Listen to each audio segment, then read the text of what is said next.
Let's learn more about Exeter TV. Exeter TV is the town's public and government access channels, available on Comcast channels 98 and 22. Channel 98 is your channel.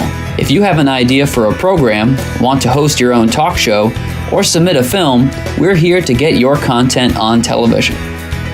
On Channel 22, we bring you live and replay coverage of government meetings and other town updates. A third channel, Blue Hawk Media, is operated by SAU 16 and can be found on Channel 13, with all your school sports, events, and meetings. You can watch Exeter TV online at exeternh.tv, Apple TV, and on Roku. Find us on social media for extra content. Subscribe to our YouTube channel and hit the bell to get notified about live streams and new content. Tune in to our platforms every other Friday to watch the Exeter Biweekly Report, with recaps of recent events, updates from town departments, and messages from nonprofits in your area.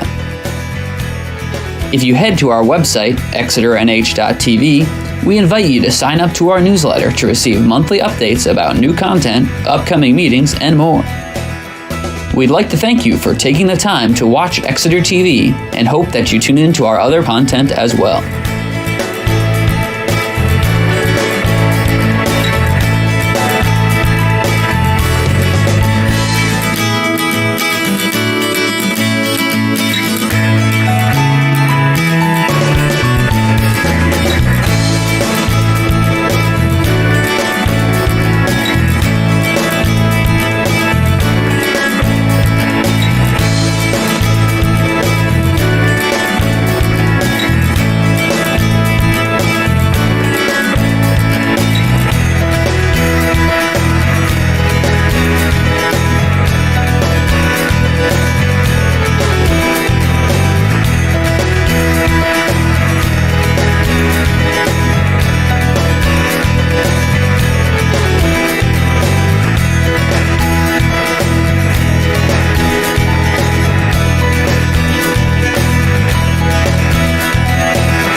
welcome everyone to the Sustainability Advisory Committee on Tuesday, the 7th of February 2023. All right. Welcome everyone. We've got two people missing. They may come in late, Nina and Jackie. But first of all, welcome. We have a new member on our committee, Ryan. Welcome. Officially welcome you to join us. Thank you so much for the opportunity. Really appreciate it. Thank you. Thank you very much. Good to have you, and I'm sure it'll be a great addition to all the discussions and everything that we have on the committee. Thank you. All right. We don't have any public comments. No public for public comments. No public comments. All right, we'll move on to approval of the minutes from the 3rd of January meeting. They were attached to the agenda. Are there any changes, amendments? Nope. Not from my side. No. Okay. Motion to approve. I'll move to approve the meeting, the minutes, from last month. You second. Thank you, Jack. Stacey. All right. All right. So the action items that we have, just wondered if Kristen Murphy, would you want to give an update? There was the 4th public hearing last Monday at the Select Board for the single-use plastic document. Did you just want to recap on that, or? Sure. So earlier in December, the Select Board asked the committee to reformat the ordinance in the form of a policy. So I had done that and brought it to SAC at the last meeting. At that meeting, as you remember, you voted to support reapproaching the Select Board, if that's the right word, reapproach the Select Board to discuss the ordinance. So this past Monday, I presented the policy. Chris had a presentation about the ordinance, and at that time, the Select Board felt that it's better to just let the citizens petition play out. So no action was taken on adopting the policy. Okay. Madam Chair, can I just correct the record? That wasn't a 4th public hearing. No. There were 3 public hearings. Mm-hmm. That was a discussion item as part of the agenda. Okay. So it was not a public hearing. So just when you do the minutes for the record so it can be accurate. Thank you. Okay. And also, if I could just add to that too, just to reflect back on the December SB meeting when we had our 3rd public hearing on that, you had asked town manager how many public hearings could we have.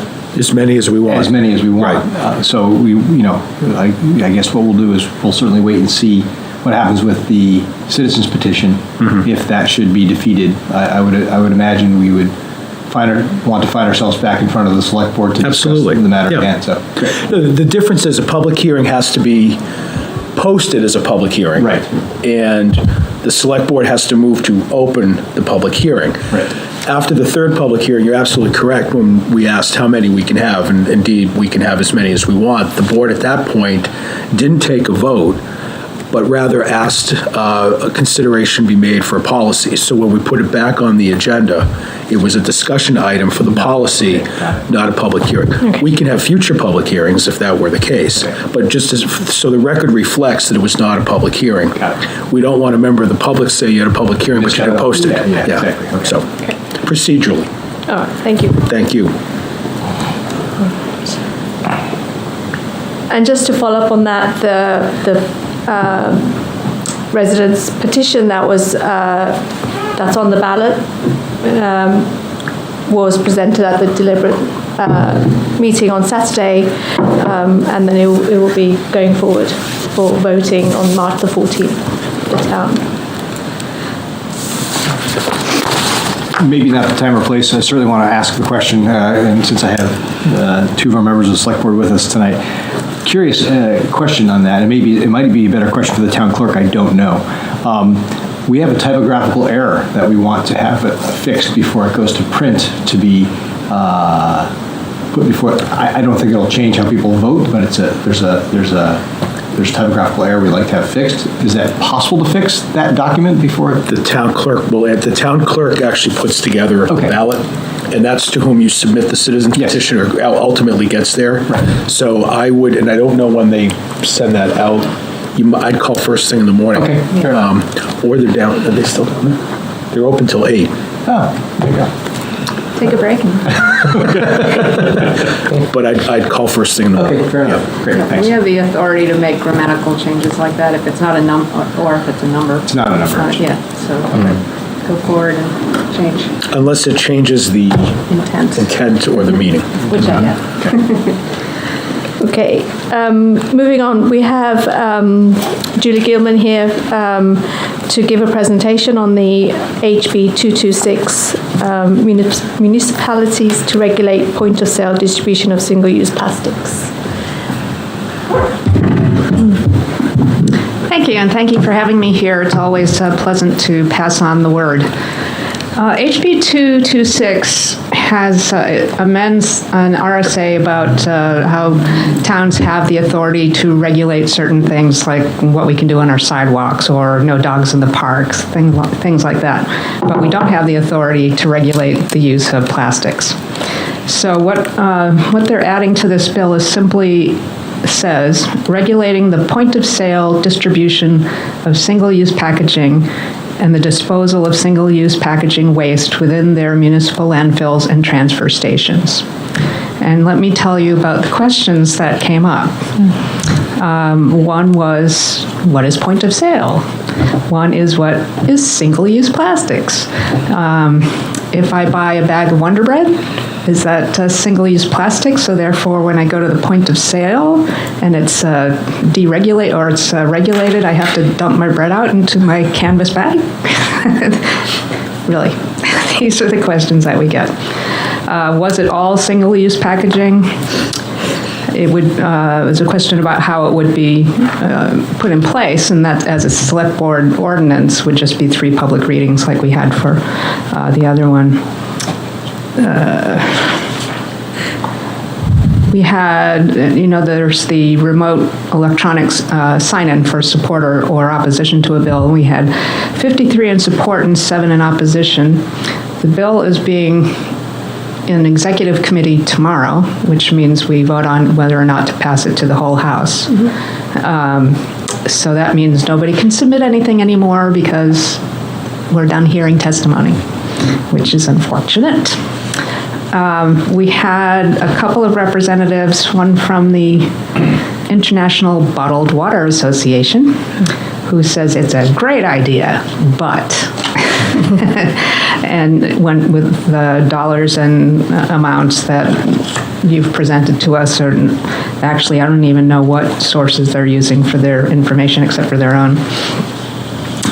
And then someone else gave us a biologicalcaldiversity.org. I think it's from UC California, somewhere, with even different statistics than you folks gave us at the select board. Still all the same things about chemical leaching. And when I questioned the people who were for this bill, or no, against this bill, about the plastic bags and their level of petroleum product in it, they said, oh, there's no petroleum in single-use plastic bags at the grocery store. Okay, that's not what I read, but okay. So I just wanted to tell you it was a very simple piece of legislation that would allow towns the authority to do something. So one of the arguments is that then we'd have a patchwork, so that somehow is a problem. The Grocers Association said allowing each town to do their own thing is bad. Everybody that spoke was against it. Keep America Beautiful is against it. Wow. The EPA says 10 to 12 plastic bags are recycled.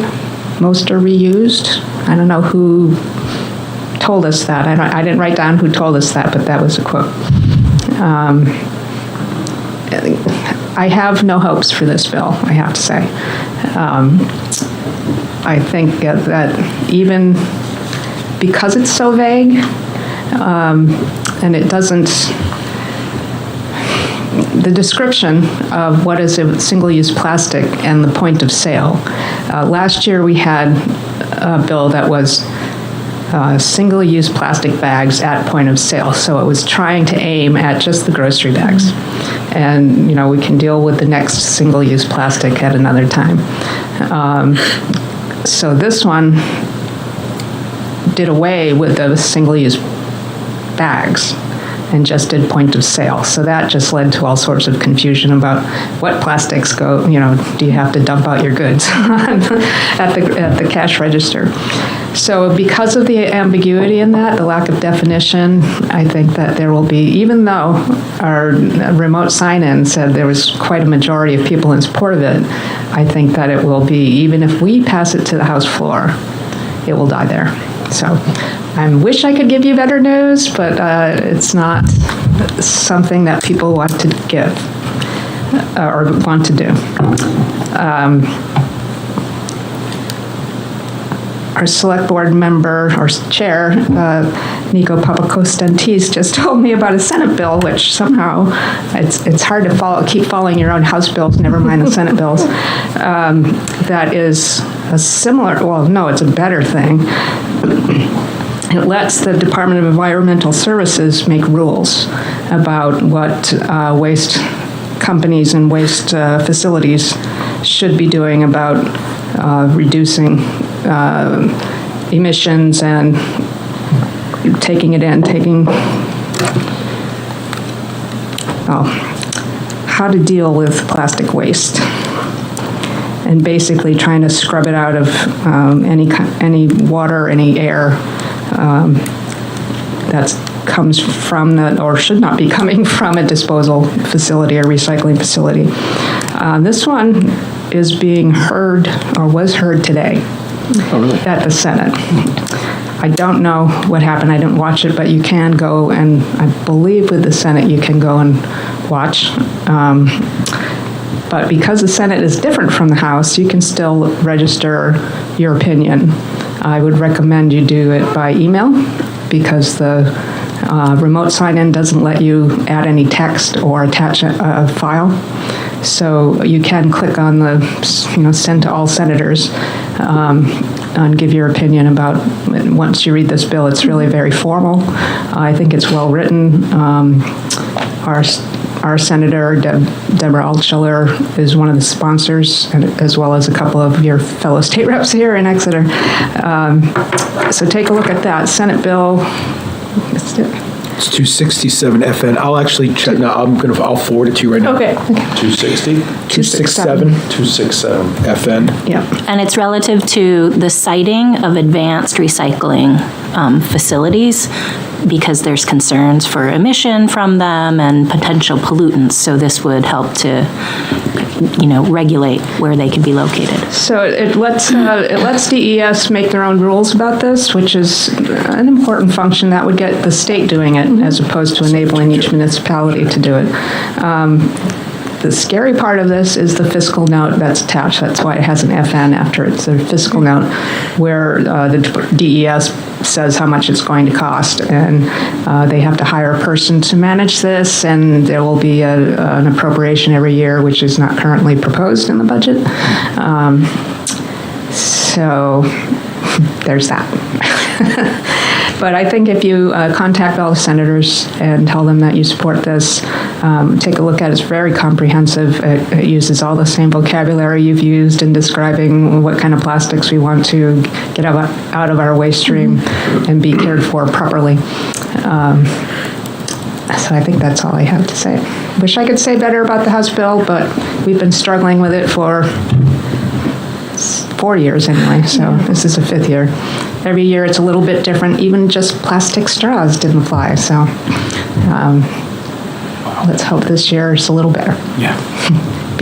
Thank you. Thank you.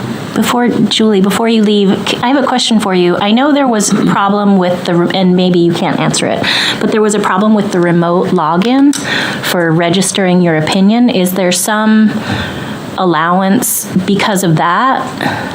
I'm told, I know there was a problem last week. The website says it's been fixed.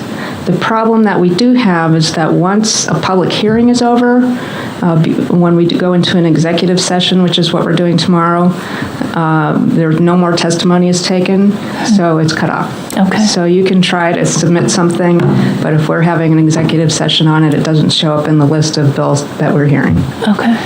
Which is... I'm just curious if people who tried to submit, if they made it through or didn't make it through, and...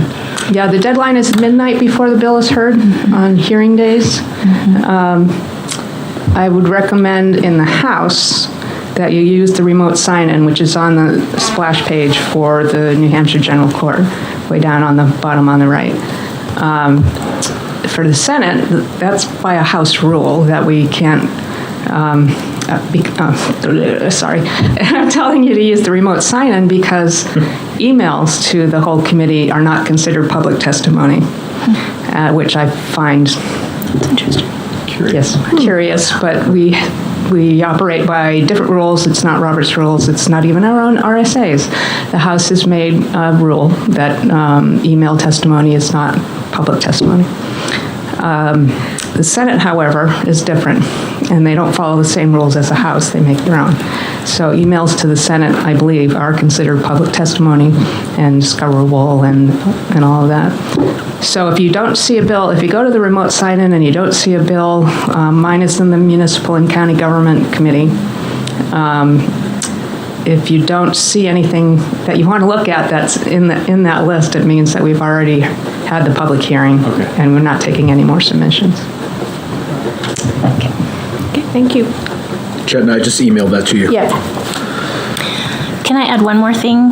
I know New Hampshire Association of Conservation Commissions, I know there are organizations, is it Local Energy Solutions? They provide their constituents a list of bills and where they stand as an organization for support or not support, and encourage if you share similar philosophies to sign, to oppose, or support. And so I don't know that there's anything like that for, specifically for sustainability, but I would be happy to send along the newsletter links for both of those, because they do send out like action alerts so that you're notified when something is coming. That'd be good, yeah. Okay. Yeah, I think that's the challenge Yeah. too. It's like it's in the same sense that Selectwoman Gilman has. It's difficult to keep track of all the things that are going on in the State House and then the State Senate. Just like it is hard to keep with all the things that are moving in town. Just to have any kind of alert or along those lines would be fantastic. Just something else to ping us. Would be great. Yeah, sorry I didn't think of that, but I will, for sure. Thank you. All right. I think we've got a discussion on looking at climate action plan for Exeter. So I think it was mentioned in passing, so I think we just wanted to sort of bring it forward to have a sort of a discussion on following the single-use plastic issue. Obviously, if there was a sort of plan, an umbrella, then what other things can fall under that so that we can sort of work towards through a plan. Yeah, just for clarity, leaving the select board meeting, it seems like a year ago, it was just last Monday night. On the way out the door, I heard the comment, we really need to have a townwide climate action plan, and so we wanted to put it on the agenda tonight just to kick off the discussion and maybe find ourselves in a subcommittee arrangement to begin to pursue, and realizing that it's going to be a bit of a project and it's going to take some time, but it's that old adage, when's the best time to plant a shade tree? 20 years ago. When's the second best time? Now. Today. So no time like the present to get that discussion started. So Yeah, I think that's a great idea. I think it would be helpful to have, for the town in general, to have some goals set for standards. How often are we doing our greenhouse gas emissions analysis? How, what are our target goals?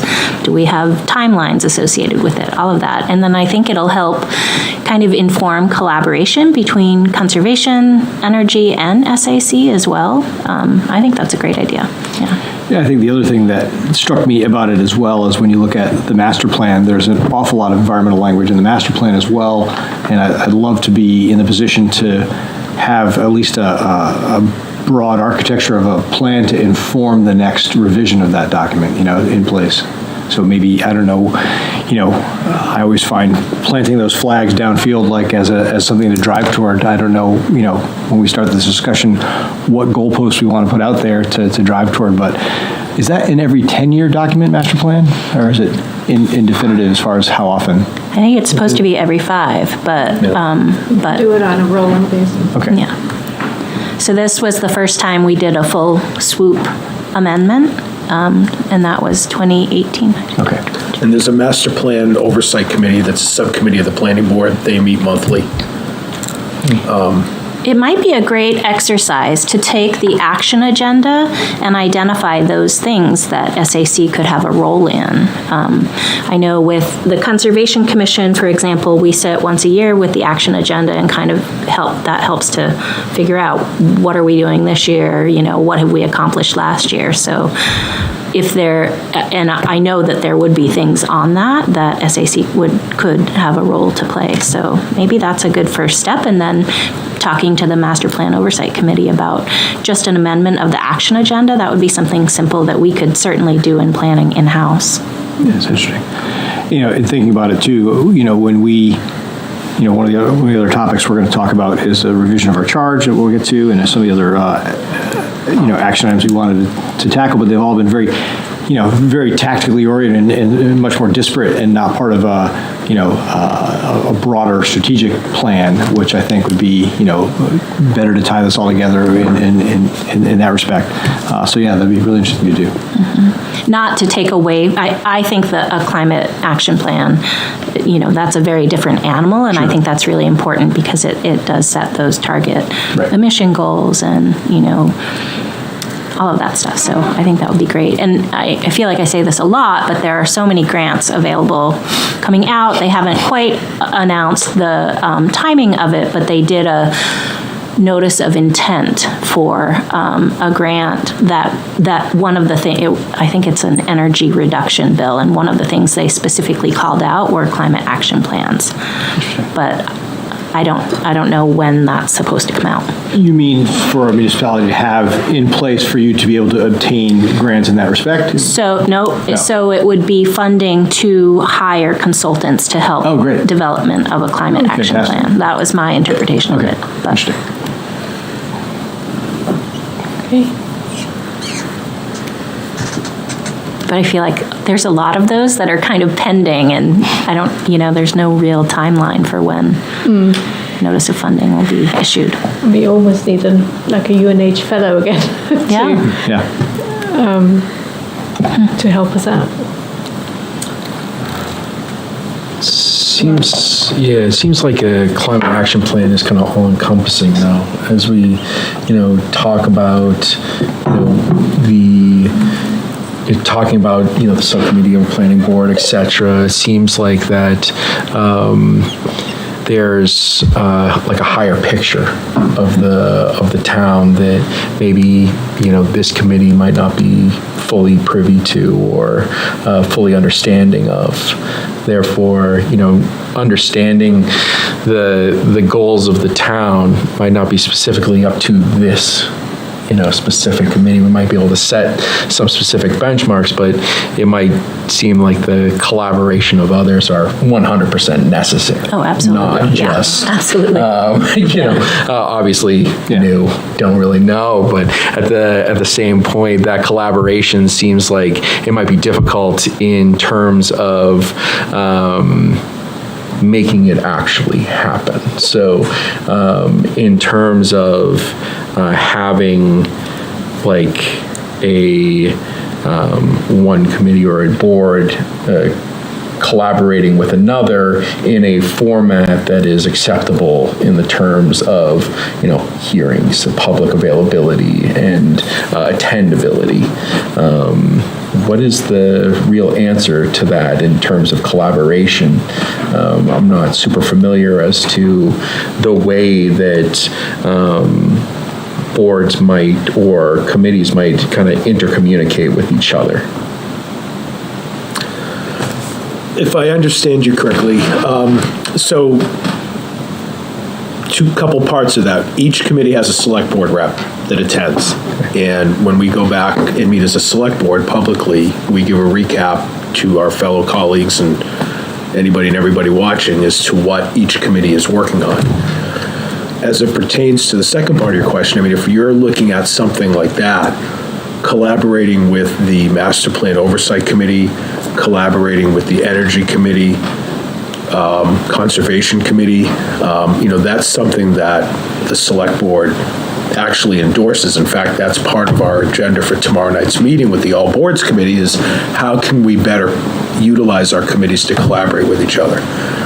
So that is an ongoing goal of the Select Board. We encourage that when it's necessary or when something applicable is going to happen. I can use an example of the Energy Committee has oftentimes sent a rep to the Facilities Committee periodically to talk about facilities from an energy conservation or energy efficiency standpoint. Facilities Committee has gone to the Energy Committee. I would see the Sustainability Committee having a rep, not every month, but maybe quarterly attending an Energy Committee meeting and collaborating that way. So collaboration is good and collaboration is encouraged, and we'd like to see more of it. And that's part of our goal going forward, and we'll start with tomorrow night's meeting. Understood. And I guess that my question was in terms of physical presence is required versus intercommunication in terms of like this committee has to be, it has to be like announced and stuff like that. Well, it depends, right? So we've had instances where the Facilities Committee chair has reached out to the Budget Recommendations Committee chair, copying, member of the Select Board, the town manager, and you can communicate that way. That's not violating, 91A. If every committee starts emailing other committees and you're not meeting, you're not posting it, that's a violation. But in terms of physical presence, it's like your day jobs, right? We've learned that we don't have to physically go to every meeting. We've got virtual meetings. We've got virtual ways of communicating. Sometimes physical presence is necessary, but I think it's a good mixture of both. Understood. And I apologize if, it's a weird question. I think it's a great question, actually. Yeah. That's why we're having the meeting tomorrow. But I do think a climate action plan would need to be broader than committees in general as well, because town departments would need to be involved. We do have a loose goal of converting to electric vehicles, for example, converting our fleet over, but that involves multiple town departments. So I would think this would be something that the Select Board would need to support us moving forward with, either as a budget line item or a grant opportunity or a combination of both. Yeah, look at the LED lights in town. That started with the Energy Committee doing the grunt work on that and bringing it to department heads, town manager, went to the Budget Recommendations Committee. That's a great example of multiple committees that collaborated on a very positive energy efficient initiative for the town. And it didn't take that long, I don't think. It didn't, and once we got through the Unitil hurdle, then it was just like that. Wouldn't be a crazy idea to raise this tomorrow night at the All Boards meeting to have an opportunity to just put it in the air. Well, will be rates on the agenda. What? Oh, that's right, yeah. Yeah, the collaboration of committees. Yeah, that's one of the agenda items. Great, yes.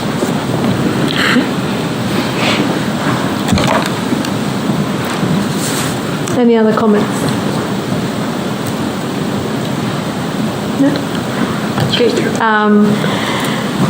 We'll carry on to move on down the agenda.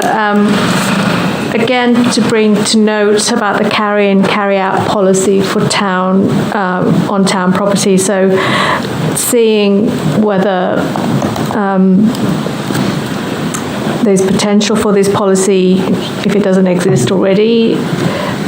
The idea being that if you were using like the Swayze Park, that you would bring in, whatever you've got with you and you would take it back with you instead of leaving it or getting rid of it in the park. So Chandler, they have, the Swayze Park. has a carry in, carry out? Mm-hmm. Is it? All our parks do. All parks do? Is it Interesting. is it known? It's on a permit if you want an event, if you get a permit for an event. Otherwise, I don't know. Yeah, it's interesting. That came out of some of our discussion working on this whole, single-use plastics limit effort. And, it's actually, having lived here this long, I didn't even know it was part of the town rules. And I'd be curious what it would take to get that posted at the park. There's plenty of state parks, county parks, national parks. They have it's posted. Yeah. And it's just one of those things where and that just helps force the habit. If you're just a family having a picnic, you bring it to the park, you got to bring it out with you, And I think, I want to say, because I sit with the Swayze Park trustee, I'm the rep to their, and they've struggled back and forth. That's why there's no, you don't see any trash cans there. And they had talked about, at one point, maybe a porta potty, but then they figured because there is a carry in, carry out, and there's no trash, that the porta potty would become, so that kind of, but in terms of the parks, I mean, I'll reach out to Greg to see if there is anything posted. I'm trying to think. I've never seen it. I mean, I just read it because I was looking for the, leave no footprints or leave no trace. Take no pictures. Take only pictures. Leave no footprints. Or signs are very easy. We can get signs. Signs are easy. Yeah, I think signs would be good. That'd be great. It'd be a great step. Yeah. It would definitely highlight, visitors and whatever coming into town and using the parks that this is a carry in, carry out, because I never knew. And signs are easy. We can look into that. Highlights a major thing as to why people say when there's no trash cans around. Yeah. It's the reason why. And along with signs, the painting of drains and stuff, with saying this goes to the river, that kind of stuff. We've seen that before. I'm sure that would kind of fall under the same umbrella, or would that be? We have some of those around. We have some of the they're not drains. consistent, but there are. I do see them. Yeah. There's like a fish logo, and then it says goes to rivers somewhere. But they're not on every drain. But there are some around. So I'll look into the signage and get back to you. That'd be great. But the permit definitely has it, does it? If you were, I know it's on the Parks Department page. When talking about our parks. Yeah. But it's way down. Right. That'd be a good way to sort of carry on raising awareness on waste. Okay.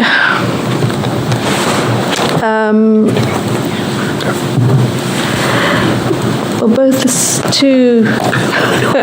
we both have. Jack and Nina were working on the charge when and they're not here. So the whole subcommittee. Hey, wait a minute. Maybe they're still working on it. But we did have Thursday, I'll talk to them on the side. the edit was shared. Did you receive any comments? I've not received any comments. You have comments? No? I read it. I read it. I think the main issue we had was the definition of sustainability, wasn't it? Wasn't that the main question last time? From what I remember, and it's on here. Okay. See you guys soon. Thank you. Let me open up that. So if Kristen didn't receive any comments, are we good to adopt and take a vote on getting this done? Motion to approve and send. I'll second that. Should we vote? All in favor? Yeah, all in favor? All right. All right. Okay. So the goal is to post this on the website Yes. as well and Through Revi's replace. website, yeah.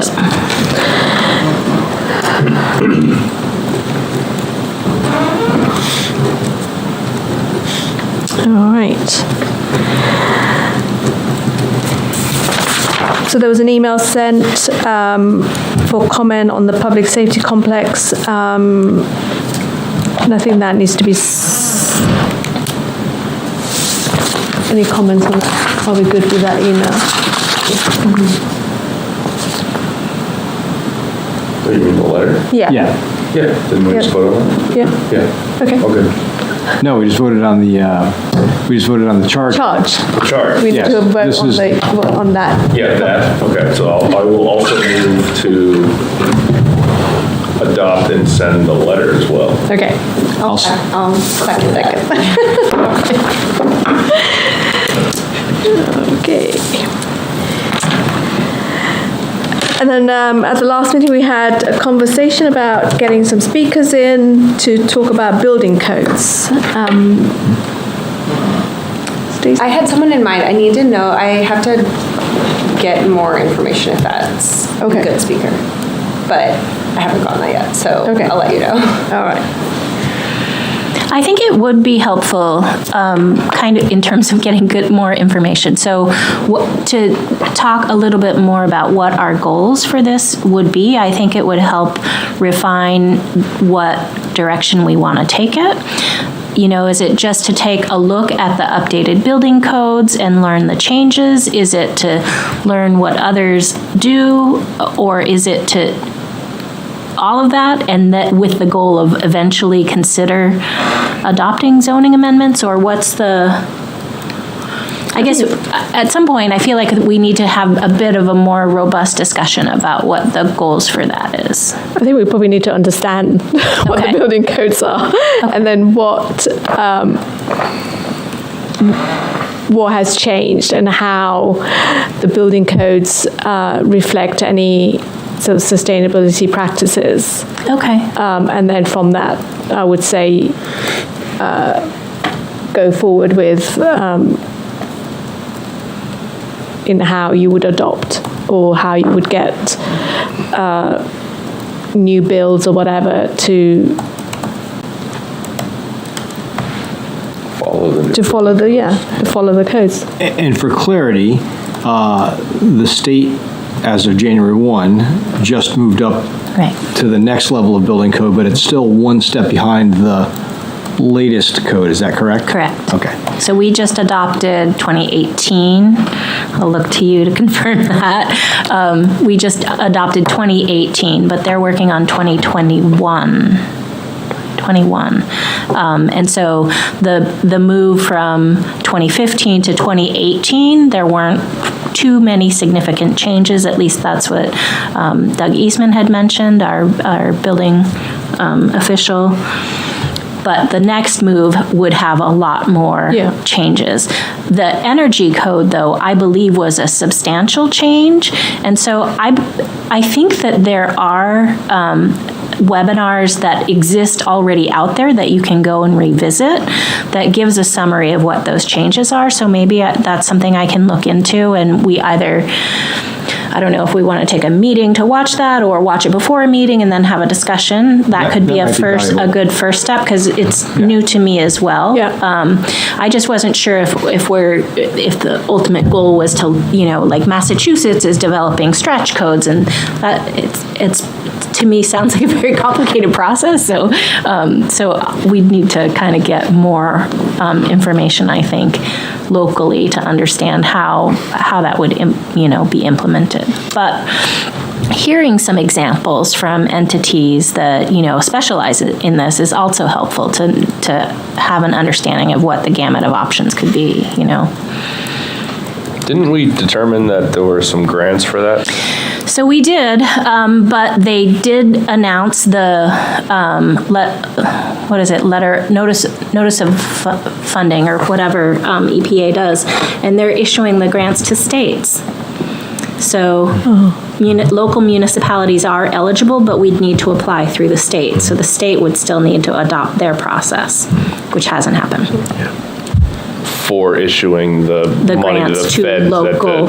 Okay. So feds said, Here. we'll dole it out, but we'll give it to the states to distribute. Okay. And so now those rules have to kind of be chewed up and spit out. Do you know when that might happen? No. Will you keep an eye on that? Yes. Okay. For sure. That's how she wakes up every morning. Her alarm clock is updates from how the... Because I do think that that's something that we should strongly consider putting forward to get some updated information on what can be done here in town, and especially if there's some funding available, that would be good. Yeah, I agree.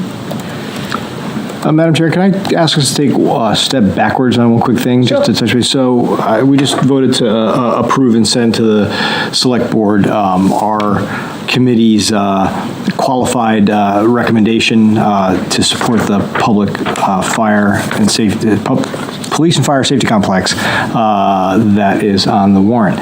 And for people watching at home, that qualified letter is making sure that they maintain what they put in the recommendation they adopted from the Budget Recommendation Committee, the additional funding to make sure that that building is net zero. And the reason why we wanted to make sure it was a qualified endorsement is that we wanted to make sure that, as we know, often building projects rarely come in on budget and on time, that wasn't the part that got left off, because it fell behind budget or whatever.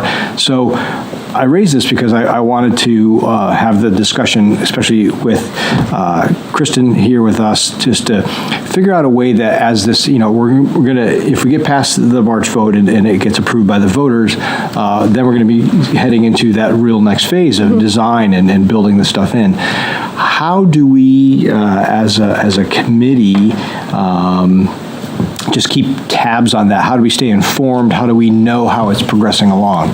Because unfortunately, when you find out too late, especially in a significant building architectural project, it's kind of hard to undo that, right? I want to make sure that we're well informed on the way in.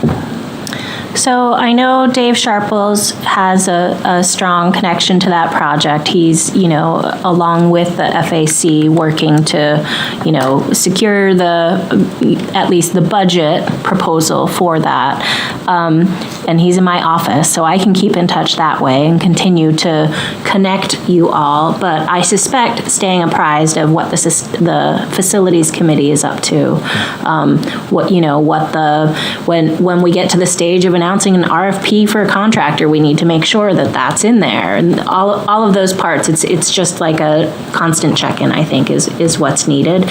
But in full disclosure, I will say that there's a very big difference between requiring a building to meet net zero and targeting net zero. Right. And I don't know if you've been to the location where they're proposing, but I don't know what they could achieve in terms of producing enough energy locally to offset. Yes, you could implement some significant energy efficiencies to the building, but being able to produce, for example, enough solar energy to offset that building use is highly unlikely. So the reality, and I believe it says targeting net zero, but now I want to check. But I think that we'll need a little bit of a reality check with that, because I don't think that it's even feasible. And I don't mean financially feasible. No, I mean physically. Physically. Yeah, capable. Yeah, so. Astrologically, yeah. But I didn't bring that up before you voted on the letter, because I think this is an important voice to be shared, and I think this is important to push for, to make sure that doesn't fall off in terms of priorities. But I just want to not to be like a negative ninny, but I just like, with your reality glasses on, we need to at some point acknowledge just from someone with absolutely zero experience in this, but looking at that site, I can't imagine how. Yeah, there would be a lot of clear cutting required, yeah. Yeah. Well, I think the other thing too is we're certainly going to learn a lot more as a project, should the project move forward, and so siting of the structure is pretty limited. It's not a very big parcel, and the proposed structure, at least the concept drawings, there's really not too many ways to site that, and it's a pretty tight spot. But, between now and the time they're ready to put a shovel in the ground, we're going to learn a lot more about our solar array at the landfill. We're going to learn a lot more about how we're going to acquire power and not necessarily just on that site, but it's also all the other little things that are going to make a building net zero, capable. Yep. I just don't want those things to slide through the cracks, especially the invisible things you can't see from the outside that, we just want to make sure that we stay on track. So yeah, and maybe, as things pick up steam, it wouldn't be crazy to have you and Dave present to us once a quarter or something like that, or if that's too frequently, once every 6 months, just to give updates on that. But yeah, we really, really love your feedback on that as it moves forward. So Happy to help. Just keep reminding me. Will do. Thank you for that. Okay, grants, lists and deadlines, specifically for water bottle refill stations. So I have 7 potential grants. Not all of them.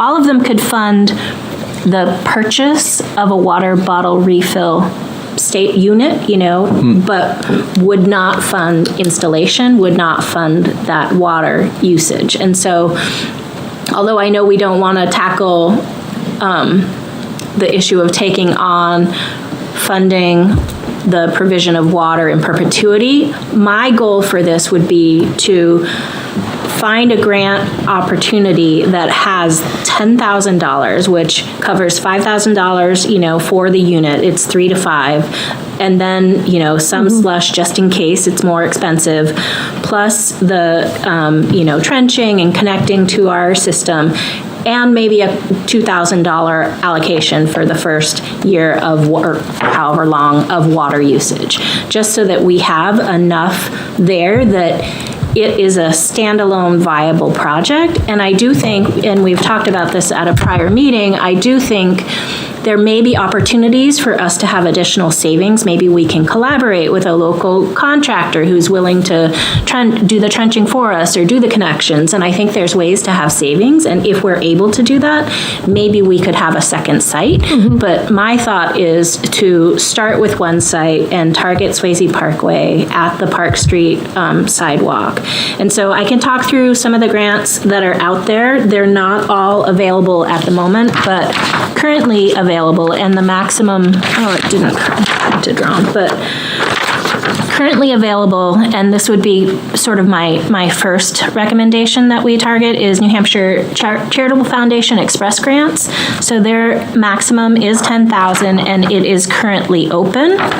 There are some others that are rolling applications so Waste Management has charitable giving opportunity. They don't have a max amount. I've kind of attempted to start an application a couple different times, and it seems pretty simple, but that is also a rolling application, and I think that one in, I want to say 8 weeks, but I need to double check that. So those are kind of like 2 strong potential candidates in my mind, and I don't think it would be wrong of us to apply for both, right? And if we get both, great. If we don't, then maybe we at least get one. But then there are some additional, Patagonia has a grant opportunity that's May through April is their application period, but it's $5,000 to $20,000. And then Cornell Douglas is 15 to 50. That is also a rolling application, but seemed a little bit more complicated, so I kind of shied away from it. Walmart has one, caps at 250 to 5,000, so it wasn't quite perfect. Exeter Hospital, theirs is, it sounds like it might be on hold, and then the Grassroots Fund was the other one, and that caps at 4,000 if I'm right. So those are the ones that I was thinking of, but the ones later on the list are later applications, because, March is Grassroots Fund, but it wasn't quite the dollar amount I was looking for. So that would be my thought, and I would be happy, so I'm happy to do most of the legwork to do the application, but I really like when other people help me review my text and all of that. So if someone wants to work with me on that, I'm more than happy to collaborate. That's how I've done it with Concom in the past. Yeah. And it always ends up a better product than if I had just done it by myself. For sure. Happy to assist. Great. Awesome. Thank you. That's exciting. That's pretty cool. Yeah. That's good to know that there's that much out there to go for. That's fantastic. And again, I mean, these are my interpretations that we fit it, and I think they do. It doesn't specifically call out, water bottle refill stations, because the schools have so many opportunities out there that specifically are targeting water bottle refill stations, but I think we can make a case. I think it's spinning it to the environmental protection, to having adequate, safe public drinking water. I mean, there's a lot of really good ways I think that we can make a great proposal. Awesome. I agree. And Swayze is such a visible location. I think having the ability to have the credit on site goes a long way for them as well. Yeah, for sure. That'd be awesome. That'd be amazing. Yeah, and so none of those first two do not require a 501(c). We did, through the single-use plastics process, talk with Team, and they are 501(c)(3), and so they did say that they would be supportive of helping in that facet if we needed something. So down the road, if we need some help for another water bottle refill station that is, like, I think Patagonia, for example, I believe it was 501(c)(3)s that qualified. So that's another opportunity, and a great opportunity that came out of that process. So that's fantastic. It's a great connection that was made. That's great. Good. Yeah. Sounds exciting. It'd be good. A quick question on that. Yeah, sure. If the full amount was awarded and you did have a contractor or something contribute, would you still receive the same, like the full amount? So I think it depends on how the grant's written. Okay. I don't know. I would need to look more into what that is. Okay. It maybe they would allow us to amend our request to apply the funds to another station, because how great would it be if their funds contributed to two? Yeah. Right. Yeah. Yep. I'm sure that they would see that as a benefit. I will say that I know, in terms of priority locations, my second priority would be the downtown, public restroom area. Agreed. And I've not found support internally for installing one there. So should we want to go down that route, we might need to have additional conversations with Public Works over that, kind of have a little closer conversation about what the hurdles are, what the concerns are, and how we can address them, and if we can come up with a better solution. So these are pretty hardy water bottle refill stations. I mean, they're designed to be vandal free, basically. Not vandal free, but vandal resistant, I guess. So I think that they're hardy enough to withstand, any problem. Part of the concern I know is Public Works has had to clean up some really disgusting messes, frankly, in the bathroom, and I think they're just worried about having any additional responsibilities that are kind of in this hidden alcove that some people take advantage of. Yeah, I think citing that will be will need to be really well thought out. As far as geographically, I agree. That's it's a place of need. It's one of our highest traffic pedestrian corridors, and it's and if you're on foot and you're thirsty, That's a long way to the Swayze Park one if that one does end up going in, and you might not even know it exists, right? So, and it just makes so much sense to have it there or somewhere in this triangle. Outside. Like right outside. Yeah, but obviously, but yeah, I think that would be, is there value in doing an online public survey to find out where residents would like to see more public water access? Something we could probably execute with Robert on the town website to just solicit feedback. Yeah, like a little survey, even on the website to say, give them a couple of choices. Just as long as Swayze Parkway happens first. Yeah. Just kidding. We always, that's a given. That's a given. That's the given. The next So one, beyond and the next one, and the next one. Yeah. Where else would be a good site? It's interesting how this process at the high level, the 10,000-foot level, has sparked, and I won't take too much of Greg's thunder, but I did see Greg Bisson at the deliberative session on Saturday, and he was very excited to report he's got some great solutions for a bottle sponsor and another way to handle Gatorade-style drinks outside of bottles and stuff like that. So he's on the march. He's doing a lot of great things. So I think when you get those kind of things in place, and especially in a highly trafficked, very visible place like the rec park, it just makes it people hungry for that and almost have the expectation that it's going to start showing up in other places. So that's a great thing. So. Okay. And we already know there's the pipework's ready for the town common park. So that's just around the corner. So. And Dinosaur Park as well. So there's three. Yeah, three in place. Yeah. So. I know it's not called Dinosaur Park. We've always called it that. What is that actually called? The one with the purple dinosaur? Purple Dinosaur Park. Purple Dinosaur Park, yeah. That's all I know it as. So It's actually got a name, I just can never remember what it is. I've always just called it Dinosaur Park. Prior to that, I called it Triangle Park, and then everyone was like, you mean Dinosaur Park? Dinosaur Park. Yeah, I guess so. All right. Okay. Any other business? I do have a couple things to bring up under other business. The first one was something that came up at the select board meeting. So prior to presenting, they had the representatives from HelpSee present. Oh, yeah. And they had some really great ideas in terms of driving textile recycling traffic to the bins. And so I don't know if you guys want to share what they talked about, or I don't want to only be the one talking, but so HelpSee is an existing program that we have in town that you can call up and arrange to recycle your textiles. It does not necessarily take textiles away from local organizations. So you're welcome to donate to local organizations and then use HelpSee for the stuff that they can't take.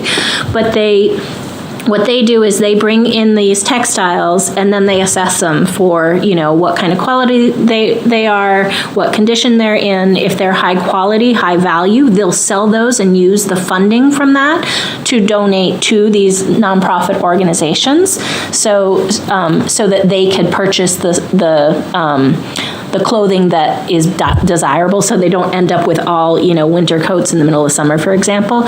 Those things that cannot be reused, they'll shred and it'll go to places like, furniture stuffing and other things like that. So it's a really great, and they take pretty darn much anything. So it's a great way, for spring purges or something like that to schedule it. They do require that you have 3 bags minimum. So if you don't have that much material to get rid of, collaborating with neighbors or, having friends all drop off stuff at one site helps because they do need it to be a 3 bag minimum. So that 3 bag minimum was something I had learned, but it was very interesting, and I don't have the amount that was diverted last year, but it was substantial. It was a big number, yeah. It was a reasonable number. 30 tons, was it? I wish I knew. It was about 30 tons. Yeah. So, they collect for free. You can, it's on the website as well, the town website. You can just put in, and I think they collect on a Sunday. But then there's also, sorry, Kristen, were you going to say there was also a conversation about putting a bin at the transfer station so that people can take stuff there as well. In fact, if I remember, they left that conversation and Russ was going to look into getting. Into where to. Straight away, so. And they also mentioned, and I thought this one seemed really palatable to me because I think having a school connection is so important. So they mentioned doing some sort of promotions through the local schools because they would be willing to bring a bin to the school. And so that could be another way to drive more traffic to the textile recycling. And I think a wonderful way for SAC to build a connection with the community. They said they paid the school, didn't the Yeah, so the a school portion got some money? Right. School and the town got money. So maybe not unlike pumpkin composting, it wouldn't be a crazy idea to do a town-wide SAC sponsored, we can host it at, we could reach out to the elementary schools and see if they'll let us host it on site and see if we can loop them in and just to raise the awareness. Like, I think the big part of the discussion they said also is that it was good, it was strong, but it certainly could be stronger that they just want to have more awareness. And for transparency, also people should know it's a B Corp, it's a for-profit B Corp, but they do so many good things and they're super transparent, obviously, as they need to be, and just it seems like a wonderful alternative to as they pointed out, oftentimes the local bins for charities get stuffed or coat drives, and people are in churches trying to sort clothes, and that's just not really the best use of the resource. And they're uniquely designed to sort this stuff. So yeah, we could put a drive together. Yeah, so I don't know if you would be interested in targeting. One of the downfalls, like my big regret for my position is the only school that I have a strong connection with is the middle school, the cooperative middle school. And so I don't have teacher connections or individual connections at the other schools, but maybe if you do or together we reach out as a team or however we want to do it and target sort of Earth Day for an event, if we want to kind of hold this up as SAC's Earth Day activity. I know Concom is doing a partnership with SST, so that teacher, I run a cleanup every year with the students there, so I think that teacher could be able to connect me with whoever would be the right person at SST. But for the for the high school and the elementary schools. We've got some connections at my family at both elementary and high school, so happy to reach out. I don't know if anybody else here does as well, but I can get the connection to get that going. Yeah, we can target that for Earth Day. Could do it for the week, Earth Week, for that week in April. My understanding was that in order for the town to benefit, it would have to be in terms of one of the town schools. So the Main Street or Lincoln Street school, the SAU 16 schools would not be applicable to benefit the town, but obviously, so does that long term, not the high school? We don't want to do that. It's really weird. So even though, Lincoln Street and Main Street are still both SAU 16, they just happen to be, because they're exclusively open to Exeter residents. Right. That's the thing. And yes, the high school is on Exeter property, but it's a district-wide school. So So our focus should be on Main and Lincoln. Yeah, and I think also just equipping, what a great way to equip young people to learn this practice nice and early. So. Yeah, and just because it's might not directly benefit, is that to stop us, right? I mean, realistically, you had mentioned, even though Exeter High School is on town property, I would see that as an open invitation, even though it wouldn't directly benefit the town itself. It shouldn't matter, Exactly. Worth a conversation, and perhaps a conversation with HELPC as well, because I don't know. I know my understanding is we need to hit a certain target in terms of amount for it to be viable. So, but since we geographically are in the same area, maybe it doesn't matter to them. Yeah. I don't know. And there was also the conversation of sort of tying it in with like the hazardous day, the hazardous waste disposal day hazardous as well. materials. Which they have right outside by the bandstand. Right. Is that them or I think it was at Is that was Public one at Works? Public Works. First, at the transfer station. Day week? I think October. There's two. So the high school runs an electronics and waste disposal at the bandstand. That's different than the Public Works toxic waste disposal. So I don't know whether we could target with the high school then. Yeah. I can't remember when that is. Is that in the spring or the fall? I don't even remember anymore. I think it's don't the know. fall. Can't remember. I have to look it up. I will take that on to reach out to the district and Okay. the schools and find out who the right point of contact is to. Tech and textiles. Man, it is. The poster's already There you made. go. Yes, here we go. We're there. Great new textiles. Also. Yeah. Oh, easy now. All right. We just lost our slot on Exeter TV. Perfect. All right. Anything else? The other thing I wanted to mention, but I'm embarrassed to say I don't have a lot of details, so maybe you do, about the all boards meeting. Tomorrow. So it's scheduled for tomorrow, and I did see on the agenda that one of the things was talking about committee goals. So I don't know. I mean, I think bringing forward the 2 SAC goals that you talked about for the upcoming year makes sense. But I don't know if it was goals for communication or goals for the year, but. So tomorrow evening at the Exeter Library, there's an all boards meeting, which we're all welcome to attend, from 6 o'clock in the evening till about 9. So all the members will be there, and there's talk about Robert's Rules, there's conversation about collaboration, as Nico said, and also talking about goals that each committee has. So if you are free and want to come along. It's at the library tomorrow at 6. Great opportunity, too, to kind of see the faces of the chairs from other committees as well. Yeah. All right. And anything else? Do you have anything else on your list? I've got one little thing on my list for other business. I would ask, Madam Chair, that we get a subcommittee together I wanted to start to untangle the long-term project of waste collection. I was about to talk. I was just about to say. And the blue bag purchase. Blue bag. And the number of bins and what's in the bins. So I'd love to see if we can get a subcommittee pulled together to take on all things solid waste. I was just about to add to that. Oh. I was going to say the same thing. So yeah, definitely. So just to bring you back on the agenda and keep a conversation. I don't think you were part of the committee at the time, but there's been an ongoing discussion of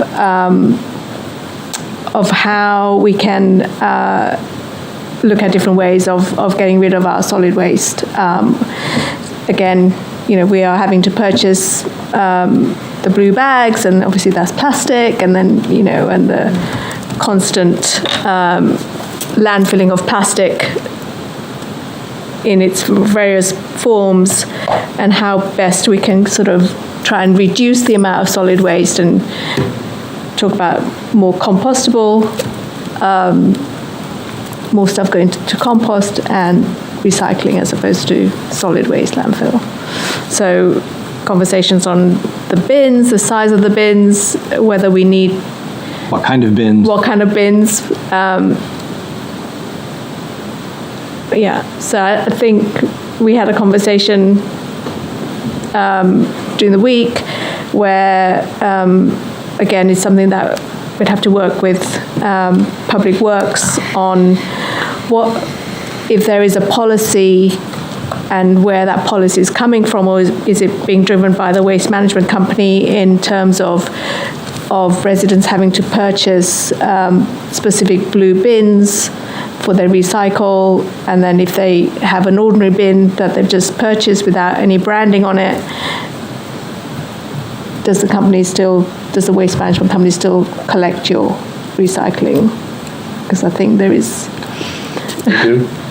They do now. They do now. They might not in the near future. Oh, really? Yeah. So then the question arises is why are we being asked to generate more plastic waste? Because what's going to happen to the bin that you have already? Right. Is just going to go to landfill. So where is, again, the finance issue behind all that, and also the environmental impact of all that, and how best can we get to a solution where we're not generating more plastic waste, and then we're not generating more waste generally going to landfill, and how we can encourage and change habits to have more going to compost and more to recycling. And it's interesting, and it's a big nut to crack. And so there's first, certainly we need to look at the overall objectives. What do we want to achieve? And I think absolutely, with a reduction of tonnage per person of total solid waste is a great high-level goal to look at. And then it really does get into, what are the rules that are in play right now, contracts in place, remembering that, Waste Management is our current partner to do that. It's a for-profit company, and they get paid by the amount they take away, right? They're absolutely incentivized to keep taking more away. They really wouldn't want us to, or anybody to, dispose of less. They want to dispose of more, because that's their business model. But if as a town, and this is a low figure from early in the budget cycle, this past budget season, if we're already asking our taxpayers to pay, $1.2 to $1.3 million to haul solid waste of some kind away, I'd like to look at, can we divvy up what that waste is?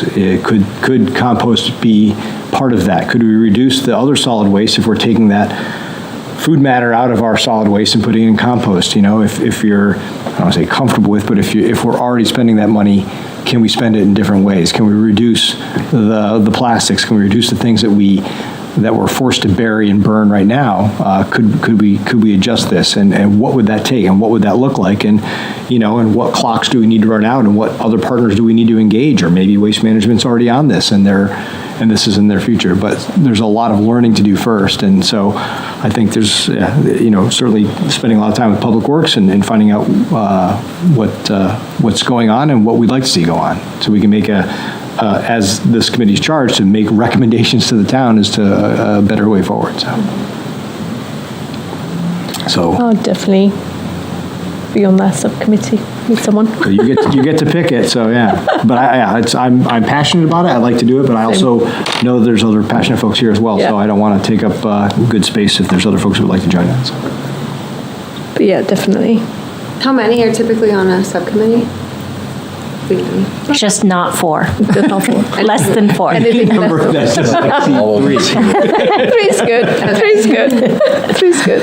Because that would trigger the quorum. Yeah. And then it would become an official SAC meeting. So you can't. Oh, okay. Yeah. So I think, so looking at all the waste, and also knowing that, the life of the landfills that we have remaining, also plays into that, because, I think it's like a year, isn't it? That's what I understood. Yeah. On that.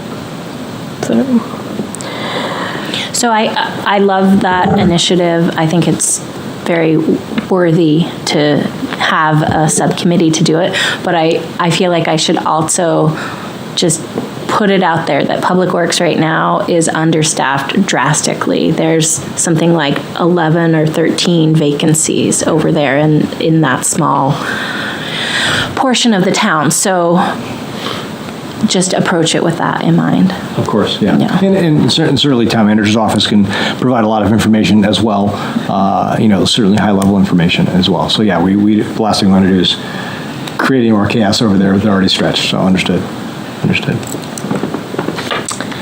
Okay. Did you want to form that committee now, subcommittee, or did you want to leave it?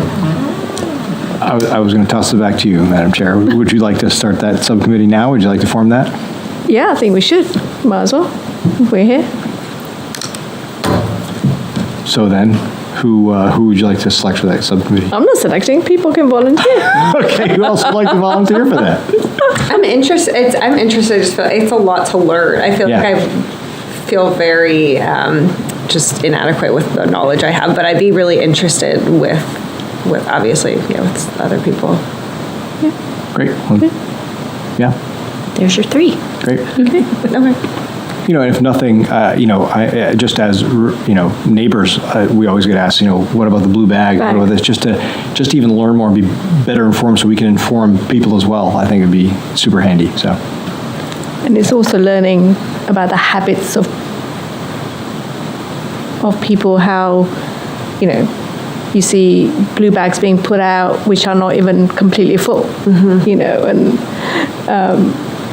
then people putting plastic in plastic. It's like, how many layers of plastic do you need in that? So.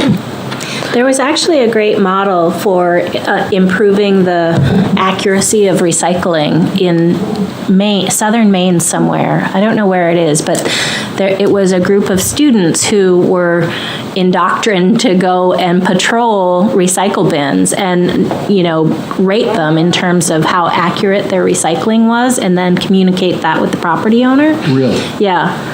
I'll send that. Oh, that's amazing. Yeah.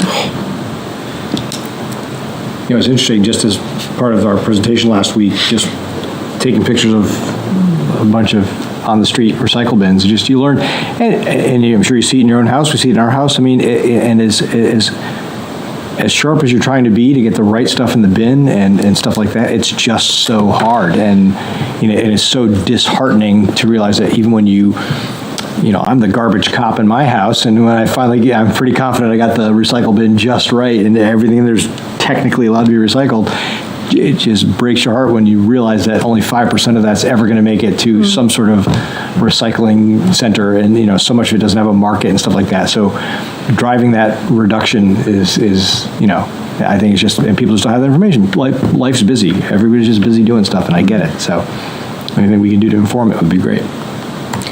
There was a very good show in the UK where they took a street in a town and they challenged the residents of that street to reduce their plastic usage for a month or something, and then they gave, they worked with the households on alternatives to your shampoo bottle, alternatives to packaging of your lettuce or your fresh, whatever from the supermarket, and then they sort of did a plastic audit and to see, what they were generating before and how they managed to reduce it, and then all the sort of packaging that we don't have control over, that the supermarkets have control over. They had the households take all those packaging back to the supermarket, and then to talk to the CEOs of those supermarkets to say, we don't want these are yours, deal with it. So it was a real powerful exercise in a TV show to raise awareness on people on how they could reduce their own plastic consumption.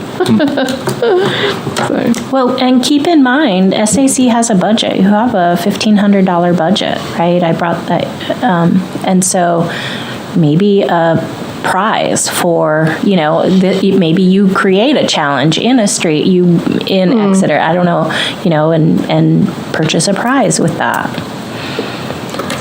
Big compost bin. Yeah, really. Compost bin, yeah. There's lots of... Okay. Anything else? Very good. All right. It is 2019. Motion to close the meeting. I'll second that. Oh, actually, I should have moved it, sorry. Anyway. Move to close. Yeah. I'll second. Great. Okay. Thank you, everyone. None. All right. Next meeting, 7th of March.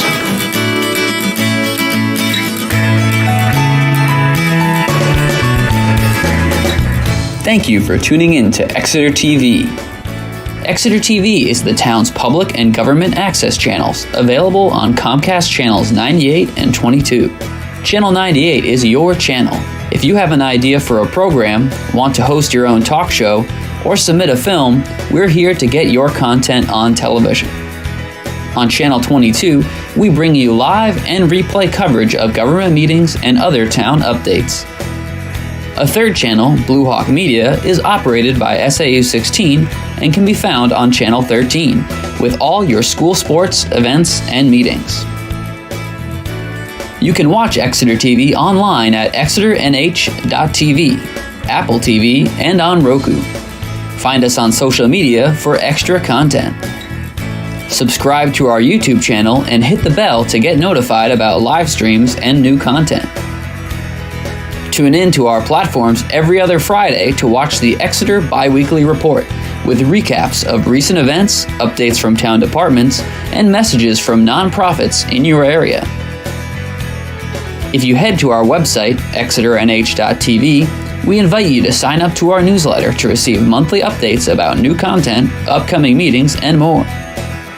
We'd like to thank you for taking the time to watch Exeter TV and hope that you tune in to our other content as well.